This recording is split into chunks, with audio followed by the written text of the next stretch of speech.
Salut Jérémy, comment tu vas? Salut Tom, écoute, ça va très bien. Je suis vraiment content de faire ce podcast avec toi. Moi aussi. Franchement, la première question, j'ai envie de m'attarder là-dessus, c'est comment ça va? On aura l'occasion de discuter, mais voilà, comment tu vas? Ouais. Oh putain, c'est la question Direct. directe. Ben, écoute, ça, aujourd'hui, ça va bien. Bon, on se connaît depuis pas hyper longtemps, mais un petit moment quand même. Petite année, ouais. Ouais, une petite année, un peu plus même, je pense. Et pour poser un peu le cadre, il y a l'année dernière, donc 2024, l'été, j'ai eu une grosse opération du cœur. Et du coup, j'ai passé un mois à l'hôpital. Après, bon, voilà, il y a eu des conséquences et pendant longtemps, j'ai plus rien fait parce que j'étais plus capable de rien. Et du coup, là, je remonte la pente petit à petit, tu vois. Et du coup, je me sens bien. J'ai toujours, bon, voilà, des moments où je suis plus au taquet que d'autres, mais globalement, je suis encore en vie, je suis encore là.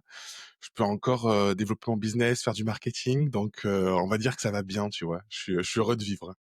Écoute, je suis content et effectivement, on aura l'occasion d'en rediscuter. Je pense qu'il y aura plein de messages importants sur lesquels chacun pourront se reconnaître comment dire, Ouais. se dire que finalement la vie elle est belle et il y a plein de petits trucs à prendre, quoi.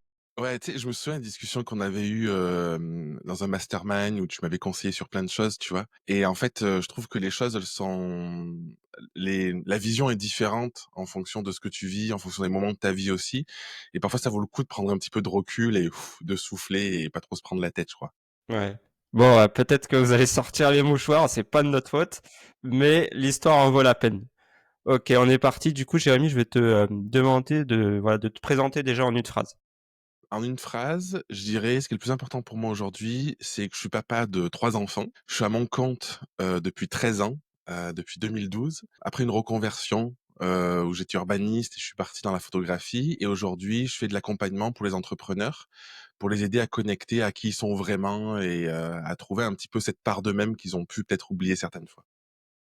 Ok, trop bien. Ça marche. C'est bon, J'aime j'ai bien tenu le une commencer. phrase? Ouais, ça va, ça va. C'est plus ou moins long selon les personnes, mais tu te débrouilles bien. Ça marche. Donc déjà, on a entendu plein de choses, mais j'aimerais qu'on démarre en fait des racines entre guillemets. Et j'aimerais que tu me parles, voilà, dans quel cadre familial t'as grandi? Est-ce que tu avais des parents entrepreneurs? Est-ce que tu as des frères et sœurs? Voilà, comment ça a pu impacter, on va dire, ton parcours et tes premières étapes de vie? Et surtout, bah, quel cursus t'as fait, quel parcours scolaire t'as pu faire? Ouais, super intéressant. Tu vois, il y a ma montre qui sonne parce que j'ai un timer si mon cœur va trop haut, tu vois? Donc je dois être stressé. Oh là là, désolé. Non, non, c'est pas toi. Du coup, moi, mes parents, ils sont pas du tout entrepreneurs, tous les 2. Mon père, il est, dessinateur-projeteur, donc il faisait des plans industriels, en électricité. Ma mère, elle était infirmière, quand elle nous a eu petites, quand on était petits avec ma sœur, j'ai une sœur qui est, un peu plus petite que moi. On a 1 an d'écart, donc on est proches, mais voilà, elle est plus jeune que moi. Ma mère, elle s'est dit: «Je peux pas continuer comme ça» et du coup, elle a bifurqué, elle est devenue directrice de crèche. Donc mes parents, ils sont pas entrepreneurs, mais ma mère, elle a toujours eu ce truc de, il faut se bouger dans la vie. Si ta situation, elle te convient pas, il faut la changer. Reprendre des études, passer des diplômes plus tard, c'est pas un problème, tu vois? Et du coup, j'ai toujours eu cette philosophie un peu de vie de, c'est plus important de faire ce que t'aimes et ce qui te plaît, que de t'enfermer et de pas bouger, tu vois? Et c'est marrant parce qu'il y a, 1 semaine, on m'a partagé une, une citation qui disait, «La plupart des gens meurent à 25 ans, mais sont enterrés à 80». Et c'est Mmh. un peu cette idée de, il y a plein de personnes et moi je vois mes collègues autour de moi, qui arrêtent un peu de vivre vers 25-30 ans parce qu'ils ont un petit peu leur truc plan-plan, ils se laissent un peu déborder par la vie, et finalement en fait, surfent là-dessus et puis finissent leur vie de manière peut-être, en tout cas de mon point de vue un peu triste, tu vois? Donc ça c'est vraiment mes parents, ils m'ont pas du tout inculqué ça. Et après, j'ai fait, des études au début dans, la chimie. Et en fait, je me suis rendu compte que, je voulais pas finir ma vie dans un labo de chimie, à faire des tests avec des avec des flacons, un truc comme ça. Je me dis: «C'est horrible, je veux surtout pas ça». Ouais. Et du coup, après, j'ai bifurqué dans l'urbanisme et du coup, j'ai passé un master, en urbanisme projet urbain. Et j'ai bossé, quelques années en urbain, en bureau d'études et en fait, je me sentais un peu pareil qu'avec la chimie, tu vois? Je me suis dit: «Attends, putain, mais là, je me vois pas dans, 20-30 ans, 40 ans assis, sur la même chaise avec les mêmes collègues dans cet open space à faire un truc, qui me déplaisait pas, tu vois? Mais il y avait pas trop de sens. Moi, j'ai besoin de sens dans les choses et du coup, je me suis dit: «Bon, bah, qu'est-ce que je sais faire?» Et en fait, je faisais de la photo pour le plaisir depuis quelques années et je me suis lancé, j'avais 28 ans à l'époque. Je me suis lancé un peu tête baissée en mode: «Bon, de toute façon, voilà, je suis pas très vieux, je risque pas grand-chose. Au pire, ça marche pas, je reviens ou je trouverai autre chose». Un peu avec confiance, tu vois? Mmh. Et je me suis lancé dans la photo et c'est le début de l'entrepreneuriat, tu vois? En 2012 où vraiment je pars tête baissée sans trop réfléchir et ça se passe très bien parce que je pense que je fais les bonnes rencontres, je me mets dans les bons réseaux, je connecte avec les bonnes personnes et je développe ma boîte, comme ça pendant, quelques années et après vers 2015-2016, je sens qu'il y a un petit coup de: «Ah, ça me plaît, mais il me manque quelque chose», tu vois? Moi, j'aime bien les quand les choses bougent, quand les choses changent, quand ça évolue, justement pas stagner. Je pense que ça vient pas mal de mes parents, de ma mère notamment et du coup avec un ami, on se lance dans, la formation pour les photographes. Donc on a créé une des toutes premières formations en ligne, pour les photographes en 2016 et à Ouais, c'était l'époque déjà tôt alors, ouais. ouais, c'était très tôt, ouais, tu vois? Et à l'époque, on faisait beaucoup de workshops en présentiel, avec une belle expérience. On amenait les gens, dans un chalet en bois face au Mont Blanc. On avait 10-12 participants pendant une semaine, en mode un peu ce qu'on voit aujourd'hui dans certains masterminds, Mmh. à l'époque, il y avait pas tous ces trucs-là, bah, ça existait pas trop, mais nous, on faisait un peu à notre sauce et ça a été le démarrage de: «OK, en fait, je kiffe la photo, je kiffe être presta photo, mais la formation, il y a un truc où ça m'anime profondément d'accompagner les gens, de pouvoir leur transmettre ce que j'ai appris et tout ça. Et puis avec le temps, après, j'ai bifurqué de plus en plus vers la partie accompagnement. Ouais, OK. Voilà, tu nous as fait, les grandes lignes et je pense qu'on va revenir sur chacune de tes étapes parce qu'il y a peut-être des choses très importantes. Donc si je récapitule, tu as fait voilà, chimie, donc tu as une licence de chimie, c'est ça à peu près? Je suis allé jusque ouais, ouais, c'est ça. C'était un DUT, donc j'ai pas la DUT, licence. OK. Du coup, je suis allé à la fin du DUT et puis après je me suis dit: «Non, c'est pas ce que je veux, quoi». OK, donc après master en urbanisme. Déjà, il Ouais, y a aucun lien, aucun c'est tu passes du coq à l'âne, mais OK. en fait, si tu veux, je sais franchement, ma vie jusqu'à ce que je me lance dans la photo, c'était un peu, bon, je vais aller vers là, on verra bien. Je savais en fait, j'étais paumé, je savais pas du tout ce que je OK. voulais pour ma vie et tout et tu sais, je suivais la chimie, j'y suis allé parce que mon père, comme il travaillait dans une industrie, il y avait ce truc, il me disait: «Bah, je pourrais te trouver du boulot, donc OK, je vais là-dedans». Et tu vois? Et je me rends compte que ça me plaît pas du tout. Je pense que la chance que j'ai, tu vois? Ou que j'ai eue, à l'époque, c'est que, j'aurais pu partir là-dedans, me dire: «Ah, je pourrais trouver un CDI facile, mon père, il pourra m'aider, blablabla», et rester dans un truc qui me plaît pas, tu vois? Et je pense que la chance que j'ai, c'est que dans mon caractère, si je m'ennuie, si je commence à tu vois, me faire un peu chier et tout, je le vis hyper mal, c'est vraiment horrible et du coup, je pense que j'ai bifurqué et après, c'est un peu, je prends l'opportunité qu'il y a, tu vois? Et en fait, j'avais une amie qui partait en urba et je me suis dit: «Ah, ben cool, comme ça, je serai avec elle». OK. Et du coup, je pourrais pas te dire pourquoi j'ai choisi ça, en fait. Mmh. OK. Non, c'est intéressant et ça montre aussi, pourquoi aussi tu as pu rebondir en tant qu'entrepreneur, quoi. OK et du coup, après, tu dis que tu as eu un job, dans ce cadre-là. Ça a duré à peu près combien de temps? Bah, entre les études, le boulot et tout, ça a dû durer, 6 ans, je dirais.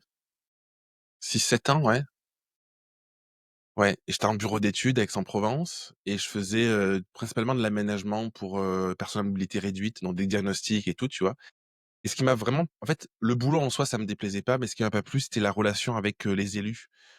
Où en fait, il y avait, les règles, les élus qui voulaient pas les respecter, il Mmh. fallait toujours négocier, tu vois? Et je me suis dit: «En fait, ça me saoule ce truc-là». Par contre, je pense que ça m'a vachement aidé à, dans la vente, dans la négociation, plus tard, tu vois? Dans mon boulot, d'entrepreneur.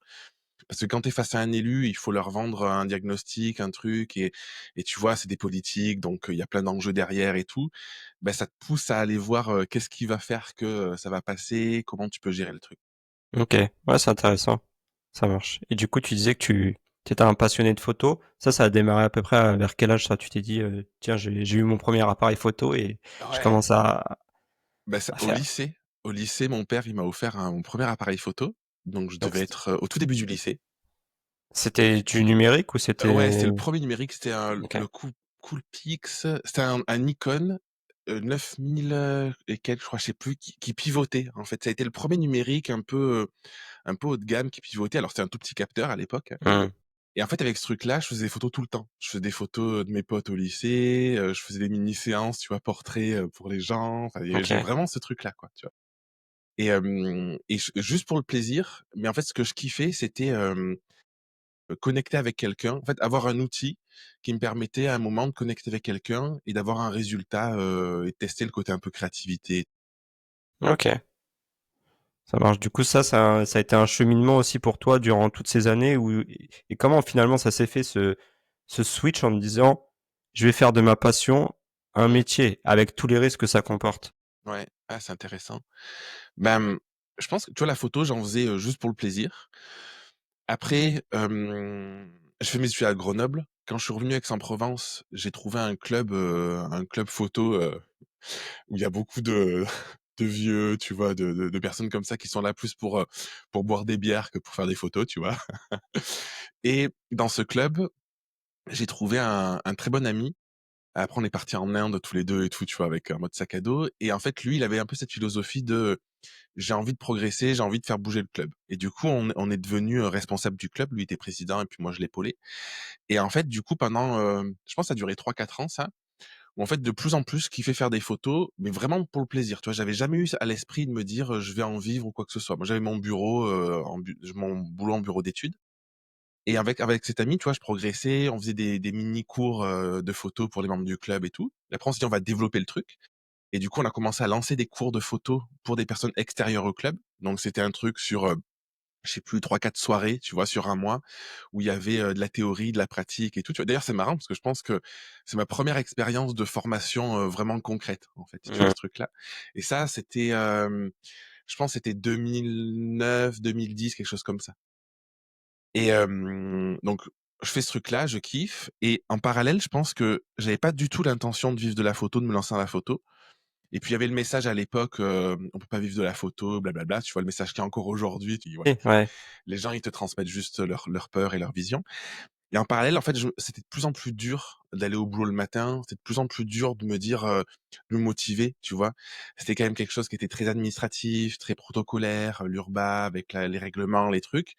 Et en fait, il y a un moment, je me suis dit: «Je veux plus faire ça de ma vie». Et comme je te disais, j'ai pas trop réfléchi, en fait. Je me suis vraiment dit en fait, mon souvenir, c'est ma vision de: je suis sur ma chaise au bureau avec mes 2 collègues à côté et je me dis: «Putain, dans 20 ans, je suis encore là». Tu vois? Et j'ai eu un peu comme un coup de, tu vois, comme une bouffée de chaleur là, un coup de flip. Et à la suite de ça, je me suis dit: «Je veux pas vivre ça, donc je vais essayer de me lancer dans la photo». Et là, pendant 1 an, j'ai fait en parallèle où je commençais à chercher des clients, beaucoup bouche à oreille, tu vois? En connectant avec les gens autour de moi et tout ça. Et c'est Tu avais comme une ça que spécialisation ou pas forcément? non, j'ai tout testé. Au début, justement, tu vois, je savais pas trop ce que je voulais faire, donc j'ai fait un premier mariage d'une amie. J'ai fait des photos d'animaux, de chiens, tu vois, pour un élevage. J'ai fait des photos dans des crèches, enfin, c'est vraiment n'importe quoi, tu vois? OK. Donc j'ai tout testé parce que justement, je savais pas ce que je voulais faire, jusqu'au moment où je me suis dit: «C'est bon, je veux vraiment me lancer».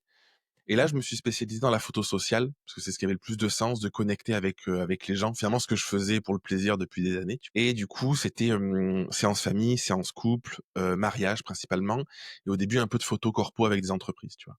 Et le déclic, c'est vraiment de me dire: «Je me vois pas là dans 20 ans. Qu'est-ce que je sais faire d'autre? Ben, en fait, je suis pas trop mauvais en photo, donc j'y vais, on verra bien ce qui se passe». C'est vraiment OK. la philosophie, tu vois? Est-ce que tu te rappelles justement de la première fois où tu as obtenu ton premier client et que tu as eu tes premiers sous sur ton compte? Ouais. Je me souviens de mes 2 premiers contrats. Le premier contrat, c'était un mariage pour une amie, que j'avais vendu ça à 900 € à l'époque. Et ça me Ça paraissait, tu vois, en fait, je gagnais beaucoup plus que ça en urbain, tu vois? Ouais. Mais en fait, ça me paraissait, incroyable de me dire: «Putain, il y a quelqu'un qui me paye pour un truc à moi que je sais faire et pour un» et puis un peu, il y avait ce côté un peu métier passion, tu vois? Donc il y avait Et ça. sachant qu'aujourd'hui, c'est combien à peu près un mariage? C'est 2 à 3 000 Après €, moi, non? quand là, j'ai arrêté le mariage, tu vois? Parce qu'aujourd'hui, je suis sur la partie accompagnement et puis je suis plus que sur les photographes. Mais à la fin, je vendais des mariages entre 4 et 5 000 €, Ouais, tu tu vois? vois?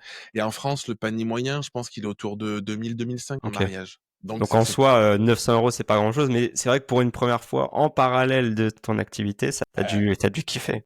en fait, tu te dis: tu ton boulot d'urba, tu fais ton petit mariage, là, tu as 900 € qui tombent. Bah, alors, il y a les charges et tout, l'URSSAF et tout, tu en fait, tu te dis: «Waouh, je suis le roi du pétrole», tu vois? Il y a Ouais, ouais, vraiment ouais. ce truc-là, quoi. Ça. Et première séance que je vends, c'est pareil, c'était une amie de ma sœur, séance famille, et je la vends 90 € pour, toutes les photos. Alors que les séances après, tu vois, c'est les séances, je les vends entre 700 et 900 €. Donc, tu vois, il y a vraiment Un presque un gap, fois ouais. 10, tu vois, il y a un gap énorme. Mais pareil, en fait, je me disais: «Incroyable, je fais une séance comme ça avec des gens, ils me payent pour ce que je fais». Tu vois, il y avait vraiment ce côté-là derrière, quoi. Bien. Et là, tu t'es dit au fond de toi, il y a quelque chose quand même à aller développer, quoi. Il y a Ouais, du potentiel. ouais, je me suis dit: juste j'en parle un peu autour de moi et qu'il y a des gens qui accrochent et qui ont envie de me payer pour ça, ah, il y a peut-être un truc à faire, tu vois? Et je pense d'ailleurs, si j'avais pas eu ces premiers contrats, je pense que j'aurais peut-être plus douté. Tu vois, il y en a qui veulent se lancer dans la photo et qui ont jamais fait trop de séances, machin, et du coup, tu as plus place au doute. Moi, je kiffais faire ça. Du coup, en parlant, les gens, ils me disaient: «Ah, bah, moi, je veux faire une séance avec toi». Donc j'ai pas eu, je pense que dans la bascule, ça m'a aidé aussi. Ouais, OK. Donc, ouais. ouais, le bouche à oreille, la recommandation, ça a été quelque chose de très bénéfique pour toi. Surtout qu'à l'époque, du coup, c'était avant 2016, donc il y avait pas les réseaux sociaux, il y avait pas forcément, toute une Ouais, il y présence avait Facebook. digitale. Il y avait Facebook. Moi, j'étais que sur Facebook à fond, blogging et Facebook. C'était OK. vraiment, ouais, vraiment ça. Et Facebook, ça marchait très, très bien, hein. Moi, j'ai signé des mariages où je faisais des photos avec des amis un peu tu sais, en suspension, dans la nature et tout, avec du Photoshop tout derrière. Et des gens qui m'écrivaient pour me dire: «Ah, je veux que vous fassiez mon mariage», tout. Je dis: «Ben, j'en ai fait deux trois et tout. Ah, c'est pas grave, j'adore vos photos». Tu vois, il y avait vraiment un truc de ouais, je pense qu'à ce moment-là, j'ai compris que, quand t'avais l'énergie, quand t'avais un peu la passion de ce que tu faisais, ben, en fait, la vente, le marketing, il était pas laborieux, tu vois? Et peut-être qu'on pourra en reparler, tu vois? Mais le marketing, c'est devenu laborieux il y a quelques années, justement, je pense, parce que je m'étais, un peu éloigné, déconnecté de faire les trucs juste parce que je kiffe, tu Et puis surtout la photo, c'est représentatif. Tu ressens l'émotion tout de suite sur une photo, je trouve. vois? Ouais, carrément. Donc ça se retranscrit très facilement, quoi. OK, super. OK, bah, je veux bien du coup que tu nous parles un petit peu de ce switch où, voilà, tu as fait, ton premier parcours, on va dire, assez classique de photographe et le switch sur, le monde, on va dire, de la formation. Comment ça t'est venu? Parce qu'encore une fois, tu as dit 2016, donc on est quand même très tôt dans le monde digital. On va dire que le monde digital, il a explosé en 2018 jusqu'à 2020. Comment ça s'est passé? Ouais, Vous avez pu faire vos preuves? ouais. Ben, en fait, donc moi, je me suis lancé en 2012 en tant que photographe. 2013, je fais un peu mon chemin tout seul, je découvre un peu le truc, tout ça. Et 2014, je rencontre un ami, Baptiste. Et en fait, tu vois, je pense que c'est un peu une chance aussi, mais en fait, c'est quelqu'un qui était, comme moi un peu, tu vois? Motivé, envie d'avancer, envie que ça bouge, et on a toujours eu moi, j'ai, un truc important quand même, c'est que quand j'ai switché de l'urbain à la photo, je me suis toujours dit: «Oui, c'est une passion, c'est un métier passion, mais je veux pas que ce soit juste une passion et je gagne moins». Mon objectif, c'est de gagner autant, voire plus que ce que je gagnais avant, tu vois? Parce qu'il y en a beaucoup qui se disent: «Bon, mais comme je kiffe faire ce que je fais, c'est pas grave si je gagne moins parce que je récupère, dans le plaisir», tu vois? Moi, j'y crois pas du Ouais, tout ce truc-là OK. parce qu'après, tu vis pas bien, en fait, tu pas bien, tu vois? Et du coup, avec Baptiste, en fait, pendant, ouais, tout 2014-2015, on se challengeait à mort. Où en fait, c'était, signer un mariage, lui, il faisait à, je sais pas, par exemple, à 2 500 €. Lui, son objectif, c'était de signer un mariage à 2007. Et en fait, pendant OK. 1 an et demi, 2 ans, on augmente nos prix petit à petit, sans s'en rendre compte, juste parce qu'il me dit: «Putain, j'ai signé une séance à 500 ou 600 €». Je dis: «Putain, enfoiré et tout». Et du coup, moi, je développe le marketing, je développe ce qu'il faut pour signer une séance un peu plus que lui, tu vois? À coût de 30 €, 50 € de plus, petit à petit. Et il y a un moment, 2015, on se dit: «Attends, mais» on regarde autour de nous, il y a plein de photographes qui galèrent, tu vois? Les gens, ils sont pas dans cet état d'esprit, et on se dit: «Il y a vraiment un truc à faire». Et du coup, on lance d'abord un site. Donc on lance un site internet où en fait, 2 ans, on publie 1 an et demi, on publie un article par semaine pour donner des conseils, photos, des trucs comme ça, tu vois? Donc ça, on l'a tenu 1 an et demi, ce site. Après les 6 derniers mois, on est allé sur YouTube. On a créé Et des ça vidéos sur YouTube. déjà les articles de blog, est-ce que ça a fonctionné à l'époque? De fou. En fait, si tu veux, on avait notre système, c'était une page Facebook à l'époque, parce qu'il y avait que ça, tu vois? Une page Facebook, des articles de blog. On postait un article tous les lundis soirs. Donc nous, on se voyait le lundi, on passait la journée à rédiger un article ensemble. Le lundi soir, on le postait sur notre page Facebook et puis après on renvoyait aux gens et puis ils lisaient l'article. Donc ça roulait hyper bien, tu vois? C'était hyper efficace, il y avait une très bonne dynamique, et donc notre page, elle grossit, elle grossit, elle grossit, tu vois? Elle commence vraiment à prendre de l'ampleur. Et on avait cette vision dans la photo où la photo, les photographes, c'est souvent des personnes qui sont très techos, tu vois? La technique, le truc comme ça. Et nous, on a apporté la vision plus, introspective de les photos que tu fais, elles correspondent à qui tu es, apprends à découvrir, c'est quoi ton pourquoi pour, toucher des clients qui correspondent à ça, tu vois? Toute cette part-là, un peu plus, mindset. Et en fait, ça prend, quasiment instantanément et du coup, après, on est invité pour faire des conférences dans le milieu de la photo. Donc voilà, on développe le truc et à un moment, on se dit: «Attends, on fait ça pour le plaisir parce que ça nous fait kiffer, ça nous rapporte rien, ça prend de plus en plus de temps dans nos semaines», tu vois? Parce qu'on devait bosser 2 jours pour ça et puis, 3 jours, 3-4 jours pour, nos business respectifs, donc grosse charge de travail, enfin, tu vois? Et on se dit: «Attends, on va vendre quelque chose».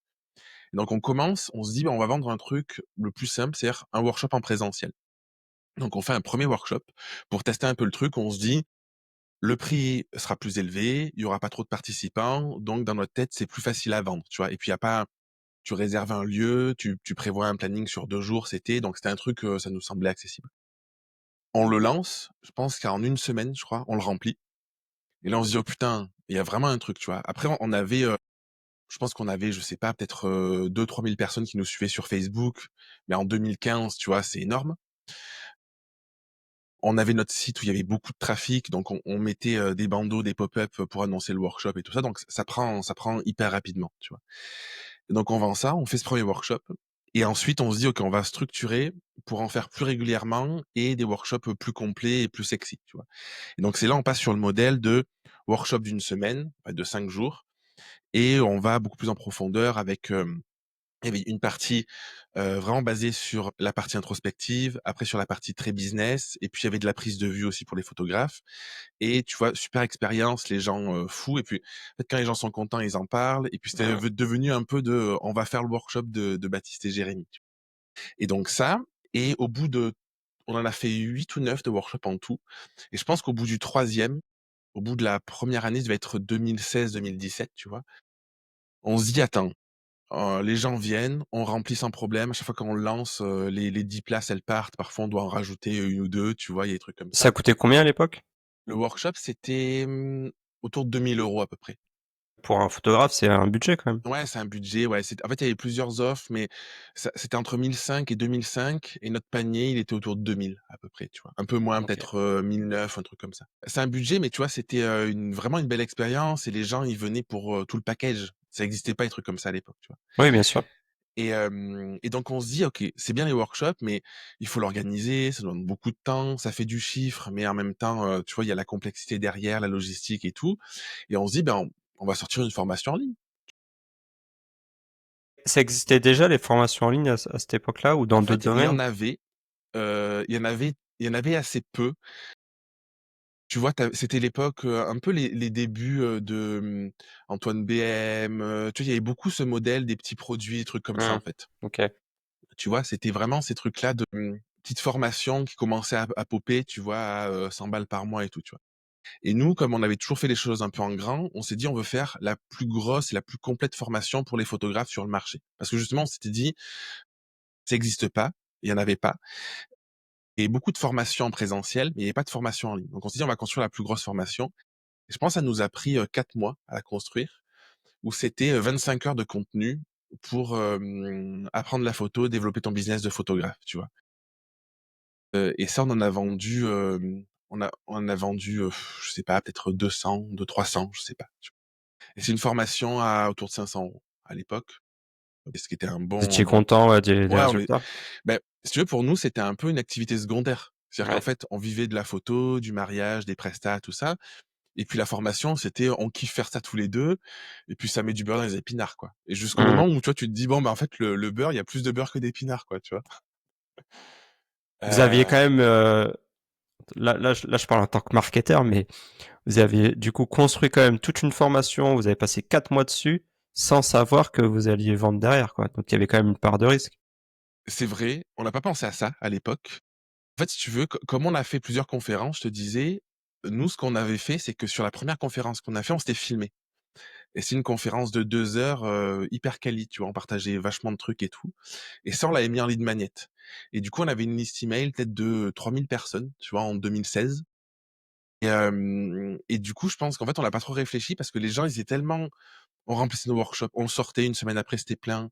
Les gens, dès qu'on sortait un article ou après une vidéo YouTube, les gens nous disaient: «C'est trop bien, machin et tout», que on n'a pas eu trop ce truc de, ça a pas marché. En fait, je pense qu'on a même pas pensé. On s'est dit, en fait, il y a un truc qu'on a fait aussi, c'est que, on l'a annoncé qu'on allait sortir ça, tu vois? Donc je pense qu'il y a eu ce truc de les gens, on avait fait une liste d'attente, Ouais. tu vois? OK, donc il y avait quand même un truc. Il y avait quand même ce truc-là, tu vois? C'est de la bricole parce qu'on était nuls en marketing, on n'y connaissait rien et tout, tu vois? Mais il y avait quand même un truc où, c'était fluide parce que il y avait de l'attraction, les gens étaient passionnés parce qu'on avait des vrais fans, tu vois? Il y avait des gens Mmh. qui, parfois l'article devait sortir à 18h le lundi soir, on sortait à 18h30, bah, pendant une demi-heure, les gens ils nous écrivaient: «Il est où? Qu'est-ce qui se passe? Il y a un problème?» enfin, tu vois? OK, Donc il y avait vraiment ce truc où je pense qu'on s'est dit: ça va le faire».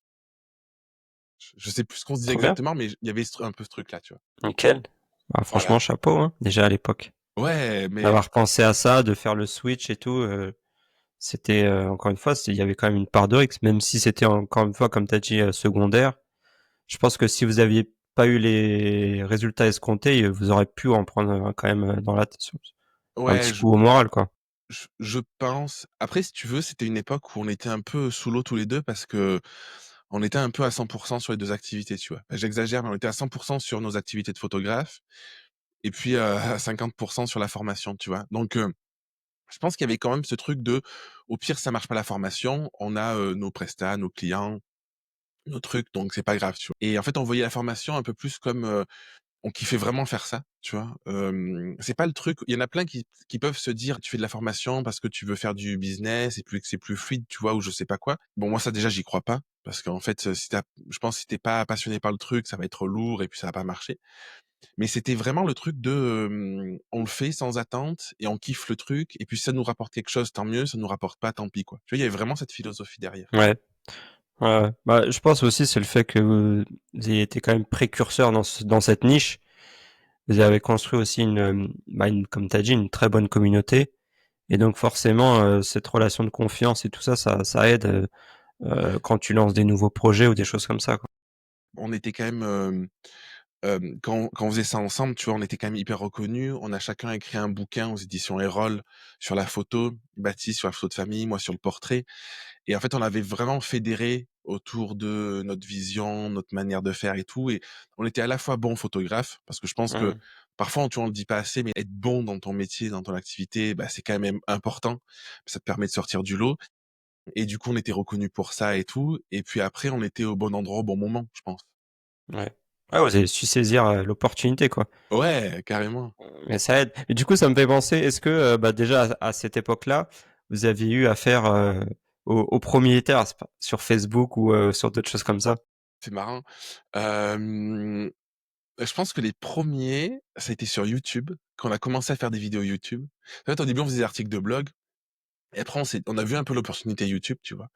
Bon, ça a pas duré trop longtemps parce qu'après on a arrêté notre collaboration et puis on a pris nos chemins, respectifs, mais sur YouTube, il y avait toujours, tonton Jackie là qui venait, «Oui, vous avez dit ça, mais c'est pas vrai, vous mentez aux gens, machin». Alors, je sais pas si c'était des haters, tu vois? Mais un peu des gens un peu aigris, tu vois? Qui font pas grand-chose de leur vie et puis qui viennent critiquer parce que tu as pas utilisé le bon mot ou parce que tu fais un raccourci, parce que tu veux que ta OK. vidéo elle fasse 10 minutes et puis qu'elle en fasse pas 20, tu vois? Des trucs comme ça.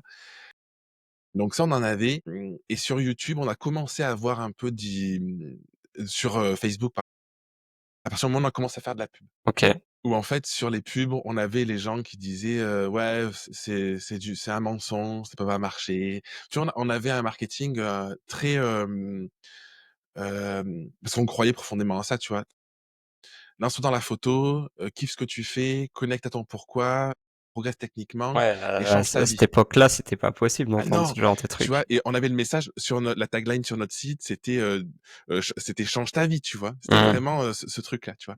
Et du coup, il y avait un peu un truc qui piquait les gens, je pense, en mode, moi, je peux pas changer ma vie, tu vois? Le gars qui a une vie de merde et qui pense que c'est à vie et qu'il pourra pas changer, bah, tu te prends une pub que tu pas demandé dans la tête, tu vois? Et c'est un peu violent.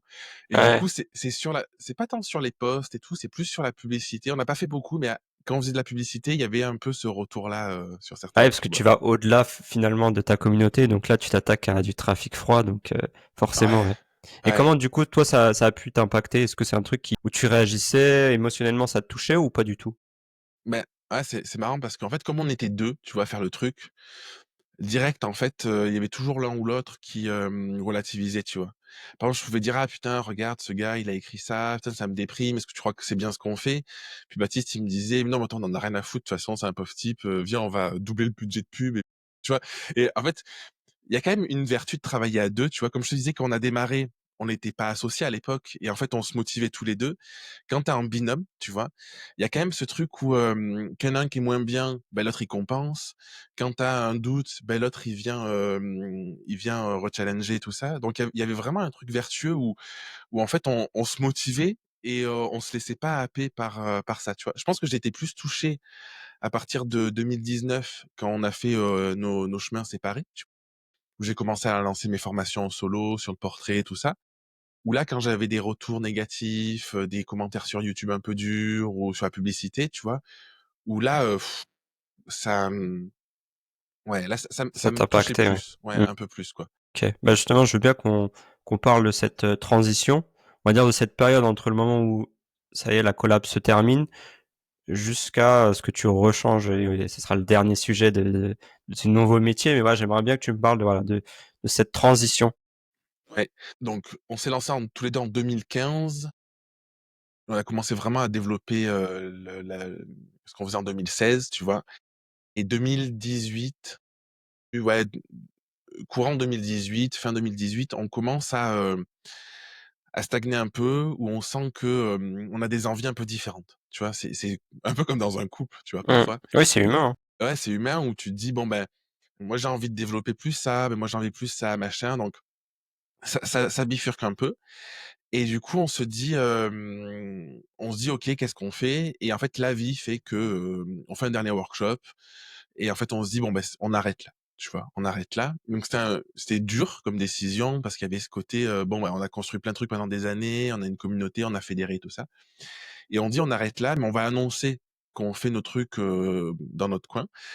Et pour la bascule, dans le côté juste personnel, quoi, on s'était dit: «Bon, on a quand même notre liste email». Donc en fait, on a annoncé sur, Facebook qu'on scindait le truc, on a fait une vidéo sur YouTube aussi et on a invité les gens à, nous suivre, individuellement et ce qu'on a fait, c'est qu'on a récupéré notre liste email chacun en envoyant un mail en mode: «Ben, voilà, on fait chemin», enfin moi, en tout cas, j'ai fait ce que j'ai fait.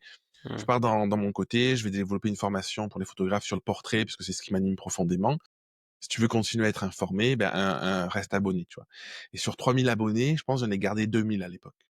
Ouais, c'est bien. Déjà, petit disclaimer, enfin pas petit aparté plutôt, mais c'est hyper bien pensé qu'à l'époque, vous saviez qu'il fallait récupérer les adresses mail pour que ça soit des leads et pouvoir, converser et puis, convertir, via mail, quoi. Ouais, ben en fait, on avait pris un peu au début, c'était que Facebook et Mmh. après quand on a fait notre conférence, on a mis un lead magnet en vidéo et on a commencé à récupérer des leads, tu vois?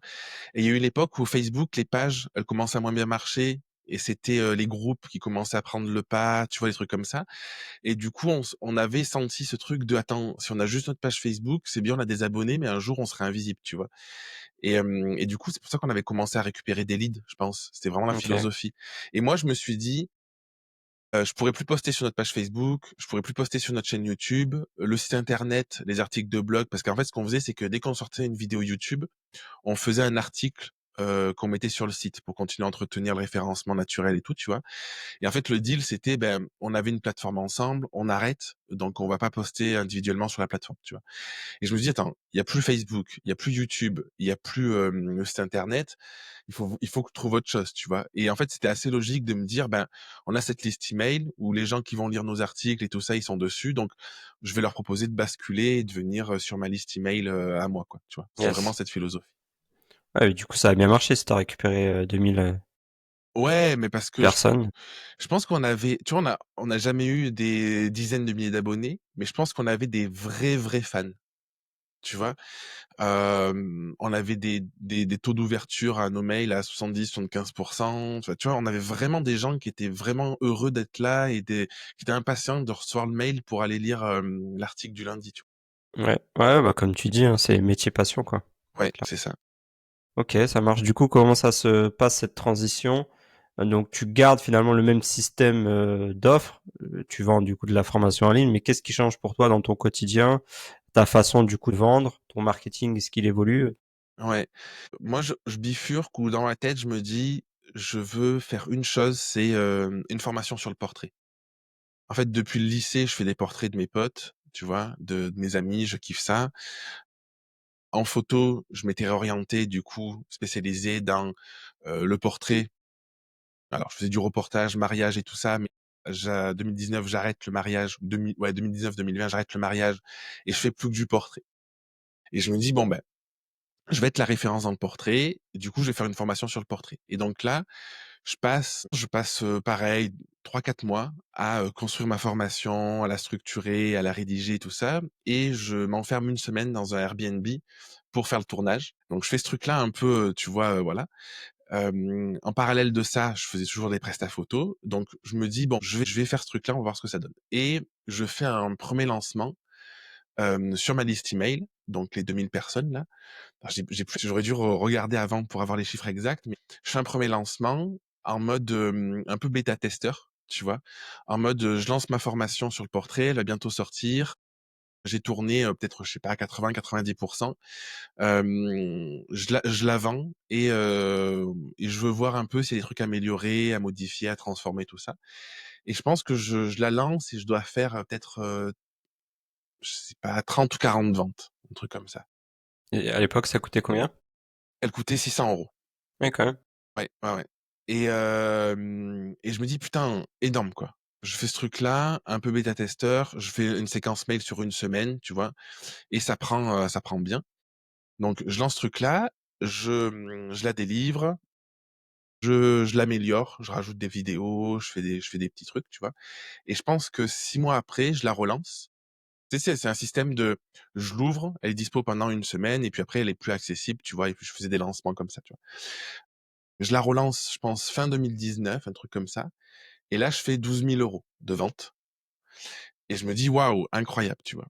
Et du coup, je me dis: «Trop bien», et en fait, je crois que j'en avais vendu, je sais plus combien j'en avais vendu, bah, je crois que j'avais fait une offre, elle devait être à peut-être moins de 500, moins de 500 €, tu vois? Donc 12 000 divisé par 500, je sais pas combien ça fait. Et je me dis: «Putain, trop bien». Ça prend, ça marche, donc il faut pas que j'arrête, tu vois? Et de là, je commence à me dire: «Il faut que je structure beaucoup plus mon activité». C'est-à-dire que pour l'instant, avec Baptiste, on faisait un peu à l'arrache. Là, je le faisais toujours un peu en mode, tu vois, j'écrivais les mails la veille pour, le lendemain, Mmh. et en fait, sur une semaine, et en fait, je faisais des ventes et tout, tu vois? Et je me dis: «Attends, il faut que je structure ça, il faut que ce soit plus professionnel, il faut que je fasse plus de marketing, plus de trucs comme ça». Et je commence à chercher qu'est-ce qui se passe, qu'est-ce qui se fait, tu vois? Donc j'achète une formation de Stan Leloup sur le copywriting. Avec Baptiste aussi, on avait acheté une formation de Olivier Lambert, tu sais, qui est québécois, qui avait créé La Tranchée. Je sais pas si ça te dit quelque chose? C'était un forum où il avait, je pense, c'est une des premières formations sur la pub Facebook qui a existé, tu vois? Donc on avait OK. acheté ça, tout ce truc-là, et je découvre, Romain Collignon, et avec, à l'époque, il avait son incubateur 56, et je me dis: «OK, en fait, j'ai besoin de structurer mon activité, j'ai besoin d'amener un peu plus de structure». Je suis tout seul, donc je me pose des questions et parfois je doute, donc il faut que je trouve, du monde, et je rejoins son incubateur. C'était un OK, je programme qui savais pas. durait 1 an, et là, je rentre dans ce système de, donc ça, c'était, 2020. En fait, je signe fin 2019, je démarre, Ah, je avant le crois, covid? Ouais. ouais, je démarre, janvier, 1er janvier, 2020, pour 1 an, tu vois? Et là, c'est une période de bascule parce que je me rends compte que je veux moins accompagner les photographes. Tu vois? Je sens que j'ai envie de faire autre chose, plus dans l'accompagnement, mais plus introspectif, tout ça. J'ai à la fois des formations qui marchent très bien en photo, tu vois? J'ai eu le temps de développer une formation sur le portrait, une formation sur le couple, j'ai une formation sur la photo corpo, une formation, après je créerai une formation sur les IA plus tard et tout ça, tu vois? Et il y a cette bascule de j'ai envie de voir plus grand, et en fait avec, Romain, je me rentre un peu dans la tête de il faut arrêter les formations en ligne, faire de l'accompagnement. Faire des programmes d'accompagnement en mode, lui, sa vision, c'est les 3 C, tu vois? Coaching, communauté et cours en ligne. Et du coup, avec ce pilier de dire: «Beh, j'ai les cours déjà, donc en fait, je vais faire venir les gens dans des programmes où on va aller faire du coaching, de l'accompagnement», parce que c'est ce qui m'a attiré, et puis ça va créer des communautés et puis ce sera chouette comme ça, tu vois? Et là, donc je commence à lancer le truc, et février, non, c'est quoi? Mars 2020, Ouais, mars, oui. Covid. Et là, il y a un peu tout qui s'effondre parce que moi, je suis en bascule de me dire: «J'arrête ce que je fais». Oui, parce qu'un truc que je t'ai pas dit, c'est que, février 2020, j'annonce que j'arrête les formations photo pour me consacrer à l'accompagnement. 15 jours après, je crois que c'était en mars, truc comme Ouais. ça, confinement. Du coup, moi, comme un con, j'ai fait mon dernier lancement où ça qui a bien marché. J'ai fait peut-être 20-22 000 €, tu vois? Fin février 2020 et puis après, un mois après, je me sens pas de me dire aux gens: «Bon, finalement, c'est le confinement, je relance des formations», tu vois? Parce que j'ai mon éthique, c'est un peu dommage parce que et du coup, je surfe pas du tout sur la vague où tous mes potes dans la formation me disaient: «C'est incroyable, c'est l'Eldorado, je vends des formations à l'appel tous les jours». Moi, pendant un an, je vends plus rien, je suis au fond du gouffre, tu vois? OK. Et puis il y a la famille, les enfants, le confinement, le stress que ça génère, toutes ces choses-là, tu vois? En parallèle de ça, toutes mes prestats photos, c'est mis à l'arrêt parce qu'en fait, les mariés, ils ont plus le droit de se marier, les entreprises, elles ont plus le droit de faire, d'événements, trucs comme ça. Du coup, je me retrouve dans un truc où j'ai fait un beau lancement, mais en parallèle, je peux plus faire de photos, donc mon gagne-pain, il est plus trop là. J'ai dit que j'arrêtais les formations, donc en fait, je suis un peu, le cul entre 2 chaises de qu'est-ce que je fais et qu'est-ce que je développe, tu vois? Et là, à cette époque, je développe du coup un programme d'accompagnement introspectif où en gros, avec une promesse un peu floue qui est, je surfe un peu sur le confinement, sur le Covid et tout, tu vois? En mode, c'est une période un peu délicate, tu as plein de peurs, on va aller, voir ce qu'il y a derrière tes peurs, tu vois? Un truc comme ça. OK. Donc je fais ça tout 2020, et je suis accompagné avec, dans l'incubateur par les coachs de l'incubateur et tout de Romain, tu vois? Et fin 2020, je suis un peu en mode: «Qu'est-ce que je fais de ma vie?» tu vois? Fin 2020, début 2021, je fais: «Qu'est-ce que je fais de ma vie?» En janvier 2021, on a notre troisième enfant, enfin notre deuxième enfant ensemble avec ma femme, mais on vit à 5 parce qu'il y a sa fille qui vit avec nous. Et il y a un peu une crise existentielle de, j'ai un enfant qui a 2 ans, une petite fille qui vient de naître, hem, il y a la grande qui a 10 ans. Qu'est-ce que je fais un peu de ma vie? Mon business, genre la photo, ça me plaît toujours, mais je sens que j'ai plus envie d'aller vers l'accompagnement que de faire de la prise de vue. Tu vois? J'ai un peu ce flou-là. Mmh. Et du coup, ce que je fais c'est que au lieu de me dire: «Je vais à fond dans le côté accompagnement et je développe un truc à fond là-dedans», je reviens un peu à la photo où je me dis: «Bah, je vais revendre des formations pour les photographes et faire de l'accompagnement pour les photographes», tu vois? Et du coup, c'est là, début 2021, où je me lance là-dedans de structurer un programme complet pour les photographes avec ce truc de: «Je vais t'aider à développer ton business», avec, une part de mindset, tu vois? Et c'est là où j'ai commencé à faire plein, plein, plein d'erreurs, en réalité, OK. sur le marketing. Tu Parce peux nous en citer 2-3? Ouais, Ouais. en fait, je pense que la plus grosse, tu vois, jusqu'à présent, c'était très fluide ce que je faisais parce que je faisais ce que je kiffais. Je pense qu'il y avait l'énergie qui allait avec et ça connectait avec les gens. Là, je commence à me dire, comme je me suis formé au marketing, comme je suis à fond là-dedans, tu vois, je commence à me dire, il faut que je trouve la promesse pour les gens. En fait, je commence à avoir de la bascule de hem, faire ce que je connais parce que je suis photographe de métier et du coup, je connais très bien les problématiques, tu vois? Je commence à basculer à ce que j'imagine que les gens veulent. Et du coup, je fais des promesses un peu sexy, tu vois? Génère 2 000 € par mois grâce à la photo, en te croisant les pieds. Enfin, je vais pas jusque là, mais tu vois, il y a un peu ce truc-là où je bascule dans des surpromesses où en fait, c'est pas vraiment ce que je veux vendre. Parce que moi, ce que je veux vendre, c'est plus du mindset, tu vois? Et du coup, je suis dans un truc où je me sens, je sais pas si c'est je connais pas beaucoup d'autres cibles, tu vois? Je veux dire, spécialisées comme les photographes, mais les photographes, il y a un truc, c'est que leur principale problématique, c'est trouver des clients.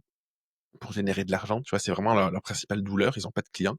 Ils ont du mal à avoir des clients et leur croyance, c'est: «Il faut que je fasse des belles photos pour vivre de la photo». Et moi, tu vois, à l'époque, ça fait, ouais 10 ans que je fais de la photo.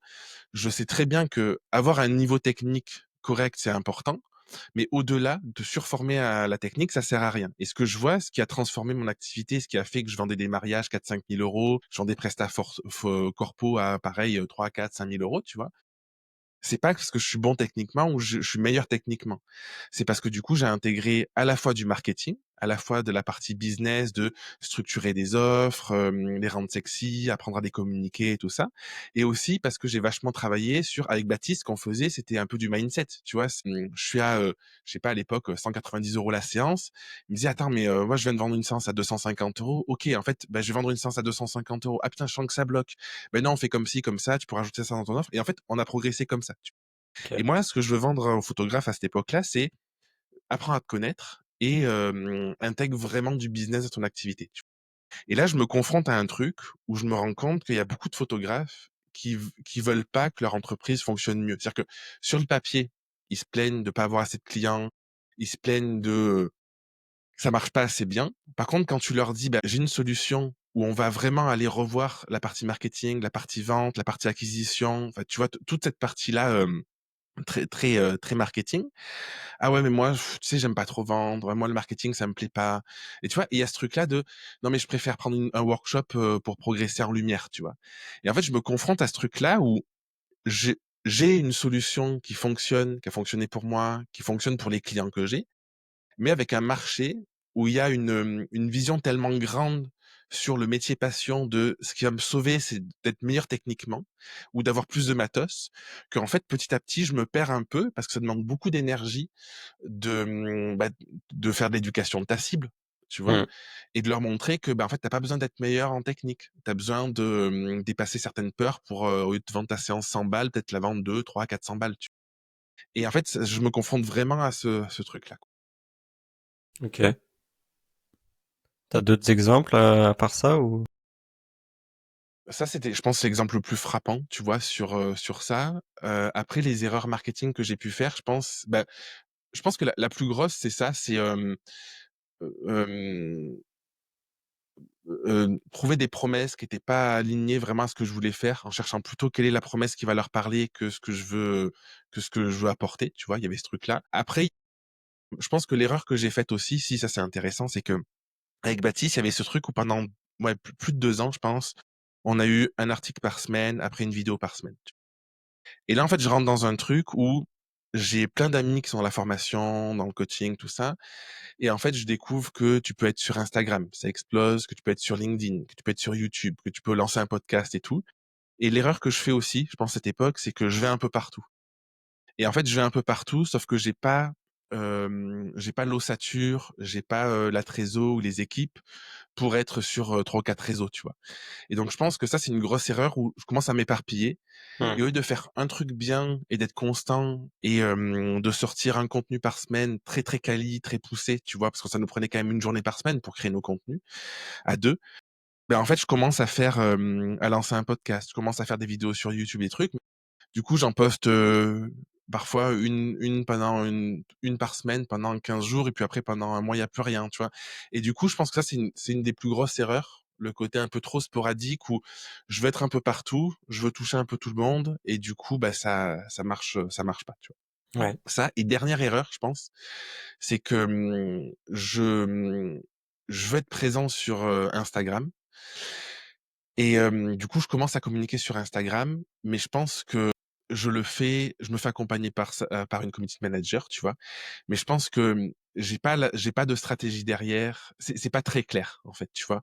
Et j'ai plein de leads magnets, donc je sais jamais lequel partager, puis ça crée un peu un flou. Tu vois, j'ai pas cette ligne directrice et du coup, ma communication, je pense qu'elle est un peu floue. On me retrouve un peu partout, mais on me retrouve nulle part, tu vois? Et en fait, il y a ce truc où je me perds à qu'est-ce que je fais, à qui je communique, où je vais. Et en fait, je pense que ça, c'est dû au fait que j'aime la photo, j'aime les photographes, mais depuis 2020, je veux plus accompagner que des photographes. Et Mmh. du coup, il y a un truc où je me dis, j'ai envie de faire d'autres choses, mais comme je choisis une cible très spécifique et que je me sens contraint, je pense que je prends des mauvaises décisions parce que je suis souvent dans la frustration, tu vois. Ok. Et du coup, il y a ce truc un peu dans ma tête psychologique, tu vois, qui se joue à ce moment-là où en fait, je compense le fait de me sentir un peu fermé à accompagner une seule cible que j'apprécie, tu vois, mais ma volonté, c'est d'élargir par le fait d'essayer d'élargir par d'autres aspects, tu vois. Ouais, c'est intéressant. Et du coup, t'as mis quoi en place pour réussir à sortir de ce cercle vicieux? Une opération du cœur. On y vient. Donc ça, c'était. Bah, est-ce que tu peux pas forcément rentrer dans les détails, mais voilà, comment ça arrive, comment Ouais, tu gères ça et quel impact ça au quotidien, sachant que t'es père de famille aussi. ouais, on est en début 2024. Mon activité, elle fonctionne bien, tu vois. Je fais je suis autour de 80 000 euros, c'est à part un à peu près, tu vois. Ça explose pas de fou, mais en fait, c'est correct et c'est bien, en sachant que je bosse 3 ou 4 jours par semaine. en sachant qu'on a les 3 enfants, une Mmh. maison, pas mal de travaux dans la maison et tout. Donc, tu vois, il y a ce truc-là. Mais je me fatigue beaucoup parce que dès que je fais un lancement, c'est beaucoup d'énergie, tu vois, c'est ce truc-là. Et en fait, en fin 2023 et début 2024, je m'associe à un gars spécialisé, c'est un copywriter spécialisé dans la pub YouTube. En fait, je me mets à lancer des webinaires sur YouTube. Donc le modèle, c'est on fait 3-4 jours de pub. Donc en fait, d'abord, il y a eu un gros travail de copywriting, de promesses, de machin, on a créé le webinaire. Et après, le modèle, c'est 3-4 jours de pub. Je fais le webinaire le dimanche soir, je vends, et puis ensuite, on refait ça 15 jours, 3 semaines après, tu vois. Donc ça, on fait ça pendant 3-4 mois. Ouais, on doit en faire 4 ou 5. Donc ça marche bien. Et par contre, moi, ça me draine de fou parce que, en fait, c'est vraiment cette personne, c'était très structuré en mode le webinaire à la fin, c'est 199 euros, machin. Tu payes, si tu veux payer en 3 fois, c'est tant, machin. T'as jusqu'à minuit et puis à minuit c'est fini, tu vois. Et c'était vraiment très très agressif en mode ta vie elle est finie, tu vois. Si tu achètes Ouais. pas mon produit, ta vie elle est finie. Du OK. coup, alors ça marche. Franchement, ça marche. Je fais des ventes et tout ça. Mais moi, à l'intérieur de moi, tu vois, je suis pas à l'aise de faire ça parce que j'ai toujours eu une relation de confiance où, tu vois, j'ai des clients, ils ont dépensé des dizaines de milliers d'euros. Ils m'ont acheté des workshops, des formations, des trucs comme ça, mais sur l'espace de 6-7 ans, tu vois. Et là, je fais un truc un peu one shot, achète mon produit, sinon tu vas mourir demain, tu vois. Et en fait, je sens que je suis de moins en moins bien. Et donc ça, on est à début 2024 et je me sens de moins en moins bien dans mon corps, dans ma tête. Tu vois, j'ai vraiment ce truc de, je sais plus qui je suis, je sais plus où je vais, tout ça. Et j'ai des douleurs au niveau du cœur. Et en juin, fin mai, début juin, je me rends compte que ces douleurs, elles sont de plus en plus présentes. Et bon, je te passe les détails, mais j'ai la chance d'avoir mon voisin où son fils, il fait des études en cardiologie. Et du coup, il me fait une analyse rapide. Et là, il me dit, t'as un grave problème au cœur, il faut pas attendre. Et du coup, un mois après, je suis opéré. Ça me tombe un peu dessus. Moi, aujourd'hui, je le prends en mode, bah, il y a probablement un truc mécanique qui se passait. Voilà, je sais pas ce qu'il était. J'ai l'impression que le stress de forcer pendant des années à faire un truc qui m'attirait de moins en moins, d'être de plus en plus désaligné par rapport à ce qui faisait que ça marchait bien, tu vois? Un peu une spontanéité, de connecter avec les gens, avoir un marketing très authentique et tout, tu vois? A fait que, je pense que, au bout d'un moment, tu vois, le cœur, en tout cas symboliquement, c'est pas rien, Mmh. tu vois? C'est pas pour rien. Et donc là, j'apprends que j'ai ça. J'ai l'opération un mois après, donc je me rends pas trop compte de ce qui se passe, en vrai, tu vois? Mais on va dire la chance, c'est que c'est allé vite et que tu as été pris en Ouais. charge très rapidement, quoi. Je pense que si j'avais ruminé pendant 6 mois, ça aurait été compliqué parce que là, je suis pris en charge rapidement, donc je j'ai pas trop le temps d'y réfléchir. Bah, il y a les assurances qui se mettent en place et tout ça. Donc, de toute façon, tu pas le choix, tu vois? Et de toute façon, on t'ouvre en 2, on t'ouvre pendant 8 heures, on te recoue le cœur. Après, tu passes un mois à l'hôpital parce que tu peux plus faire grand chose, tu peux pas bouger, tu as du mal à bouffer, tu peux pas te laver et tout. Donc, en fait, ça te vient un peu dessus. Et c'est un mois, donc tout août, ça a été un mois où je me suis dit: «Putain, qui je suis?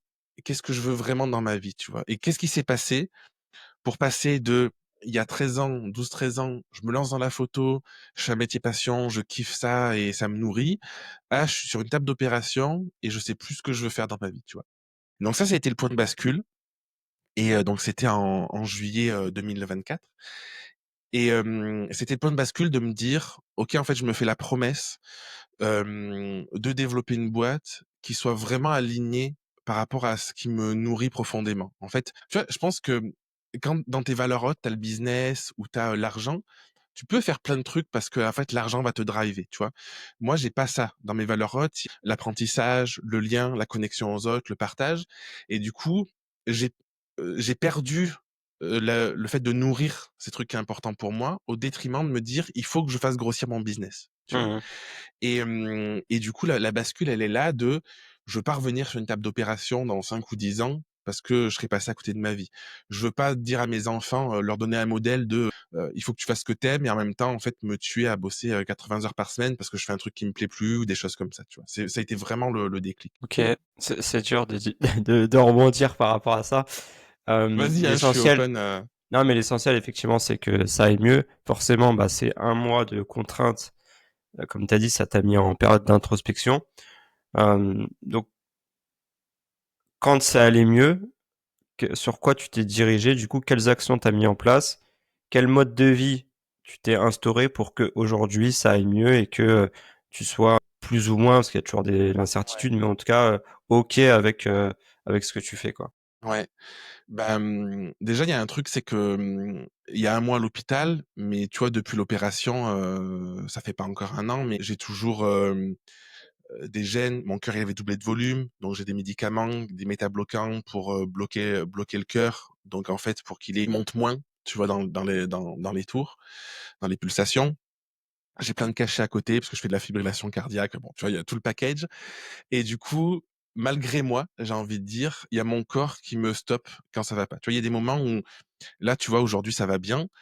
Bah, peut-être qu'après, comme j'ai eu un pic d'adrénaline, un pic de machin, tant cet après-midi, je vais être couché, dans mon lit parce que je pourrais rien faire, tu vois? Donc ça, la réalité, c'est que qu'est-ce que je mets en place? Ben, en fait, j'essaye de m'adapter à mon corps avec, les moments où je sens que je suis moins bien, ben, je ralentis. Les moments où je sens que je suis bien, ben, je peux faire, on peut s'appeler, je peux faire des choses.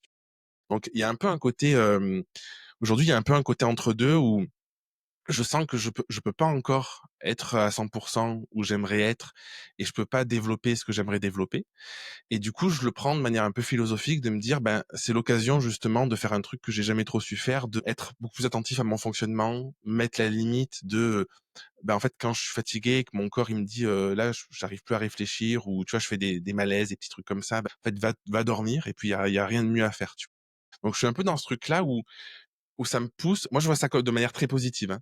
Parce qu'en fait, ça me pousse justement dans les réflexions sur mon marketing, sur la partie accompagnement, tout ça, de me dire: «OK, en fait, comment je peux revenir à quelque chose de, un peu minimaliste?» comme à l'époque, en fait, tu vois, avec Mmh. Baptiste de, ben aujourd'hui, j'ai, une demi heure d'attention disponible ou une demi heure d'énergie. Qu'est-ce que je peux faire pour moi, pour me projeter, pour mon activité? Tu vois? Il y a vraiment ce truc-là de, comment j'utilise le temps et l'énergie que j'ai de la manière la plus efficiente possible.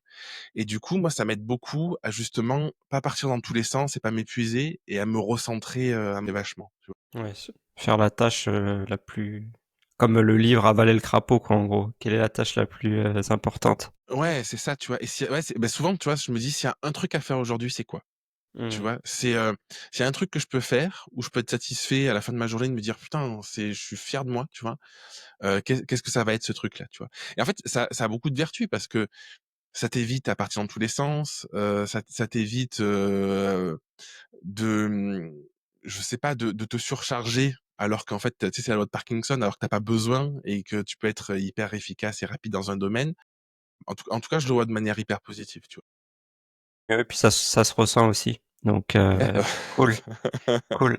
On va on on va essayer de Oui, ça fait longtemps, je sais pas d'alléger. combien ça fait de temps qu'on est ensemble, mais Ça fait au moins 1 heure, je pense, hein. oh Mais du coup, pétard. on va effectivement essayer de faire une synthèse de tout ça. Merci en tout cas pour ton partage sincère et tout ça. Je sais que c'est bah, des choses qui sont pas très faciles à exprimer, surtout quand ça sera publié.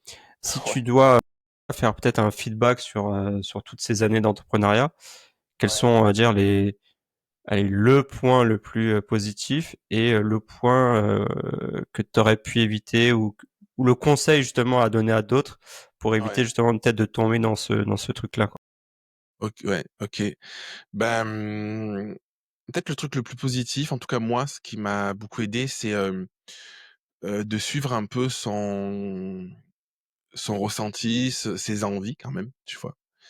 Mais je pense que je sais pas, c'est pas un conseil universel parce que je fonctionne comme ça aussi, tu vois? Donc bon, en tout cas pour moi et peut-être le conseil, tu vois? Moi je regrette pas d'avoir eu l'opération du cœur, je regrette pas, d'avoir eu des moments, tu vois, de faire un gros lancement avant le Mmh. covid, des trucs comme ça. Mais le conseil, c'est que, si j'avais connu vraiment, ce qui me drive, si j'avais eu conscience de aujourd'hui, je travaille beaucoup autour de la zone de génie, tu vois, de la singularité. Si j'avais eu conscience plutôt de c'est quoi ma zone de génie, quelles sont mes valeurs, quelles sont les blessures aussi, que j'ai au fond de moi, tu vois? Et si j'avais eu conscience de ça et que, j'avais pu développer une activité en lien avec ça, je pense que ça aurait été beaucoup plus fluide. Parce qu'en fait, ce que je vois aujourd'hui, c'est que comme on n'a pas trop conscience parfois de qui on est, ce qui nous drive dans la vie et tout, on va par les injonctions extérieures. Il y a un qui te dit, «Il faut faire ça», ben toi tu vas essayer de faire ça. Sauf qu'en fait, si ça nourrit pas quelque chose de plus profond et que si tu as besoin de sens, tu vois? En fait, ça marche pas, donc tu te déprimes, tu te dis: «Mais je suis une merde» et tu vas c'est l'objet brillant, tu vois? Tu vas chercher ce que l'autre a à te dire de mieux. Ouais. Alors qu'en fait, dès que tu sais aujourd'hui, tu vois, moi, je suis très, très au clair du qu'est-ce qui me drive dans la vie, quelle vision j'ai de la vie, j'ai mon tableau de visualisation de où je veux aller, qu'est-ce que je veux créer, avec qui je veux le créer. En fait, le fait d'avoir ça, quand quelqu'un te dit: «Ah, tu devrais faire ci, tu devrais faire ça», bah, tu as toujours le recul de te dire: «OK, bah, c'est une bonne idée, mais moi, ça me correspond pas», tu vois? Donc si j'avais vraiment un conseil à donner, c'est apprends à comprendre, à connaître qui tu es, identifie tes zones de force, tes zones de faiblesse, identifie, tes valeurs, ce qui te drive dans la vie et crée ton marketing et ta boîte, ton activité autour de ce truc-là. Mmh. C'est vraiment ce truc-là et c'est ce que je fais aujourd'hui, tu vois? Et puis ça peut payer. On n'est pas là, effectivement à faire de l'argent pour faire de l'argent, se retrouver à Dubaï ou je ne sais où, en pensant qu'on est nourri et au final, peut-être que finalement ces personnes, elles sont même pas, heureuses, tu vois? Mais c'est le marketing qui est transparaît tellement sur les réseaux sociaux que tu es biaisé par ça, quoi. Ça marche. Écoute, ce que je te propose, Ouais, c'est, c'est ça. il y a un petit léger décalage là. Vas-y, je t'écoute. Il y a un petit bug, ouais. Yes.